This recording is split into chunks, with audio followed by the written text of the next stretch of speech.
Here we are at the bandsaw. It has one continuous band of teeth. It's wrapped around these two wheels and it's like a rubber band. So bandsaw. The nice part about the bandsaw is the teeth are always going to be heading down. You can actually see right there, that's the weld where they took one long piece of teeth and they tied it together and ground it off so it's nice and smooth. Actually, this bandsaw blade is 125 inches long. This is a 14-inch bandsaw. The 14 inches is the distance between here and here. So if you're going to buy a bandsaw, you could get a little 10-inch bandsaw, you can get a 30-inch bandsaw. So that's what determines the size of the bandsaw. Now this bandsaw has a 1/4-inch blade. The bandsaw over there has a 1-inch blade. The difference, a 1-inch blade isn't going to allow you to turn very much. What we use that for is what we call resawing. So if I wanted to saw this into several pieces, I could take the fence and bring it over and I can resaw this, even though it's so tall. A 1-inch blade isn't going to waver all that much in that piece. If I tried to do that here, this would probably try and follow the grain a little bit. It wouldn't be very straight. So that bandsaw is set up to just do resawing. Anytime you're doing curved cuts, you're going to come over here. We have a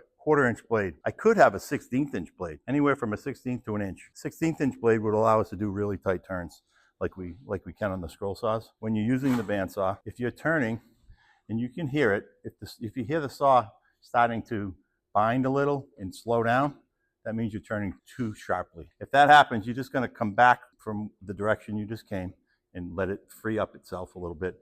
And next time you're going to take that turn just a little bit less. There are ways, if you're doing really tight turns, where you can do relief cuts, and we can talk about that in the future. We won't get into that today. The only thing you have to set on the bandsaw is the guard height. You could come over here and you could use this like this, but it makes it more dangerous having all this exposed. Maybe somebody was cutting a bowl blank or something and had it really high, and it's fine for them because that's what they needed. But for you, if you're just cutting this thickness, you can adjust it so that it's not so dangerous. So put your board next to the blade, loosen this, and this has a nice rack and pinion system. You can just lower it down so it's just a little bit above the board. If you turn it on, nice and quiet, right? Not too loud. If you needed to or wanted to, you can hit a micro switch down here. That shuts it off. If there's a little piece that you want to clear there and you don't want to wait all the time for the blade to stop, you can use the brake. Now you can clear away whatever is there. The time that this is dangerous is when little pieces build up behind here. They're not really in the way. Sometimes students think they are, and they reach in, or they want to reach in. I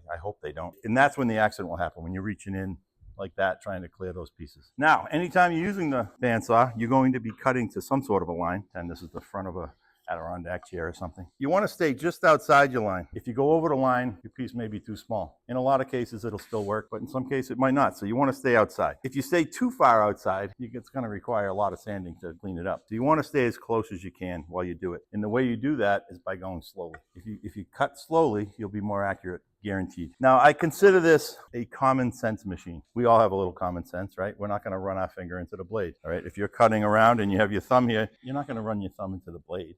That'd be foolish. You're going to keep your hands out away from the blade as much as you can, and we're going to keep the board flat on the table. You're not going to have it up in the air or come in here like this. You're going to have it flat on the table. I turn it on.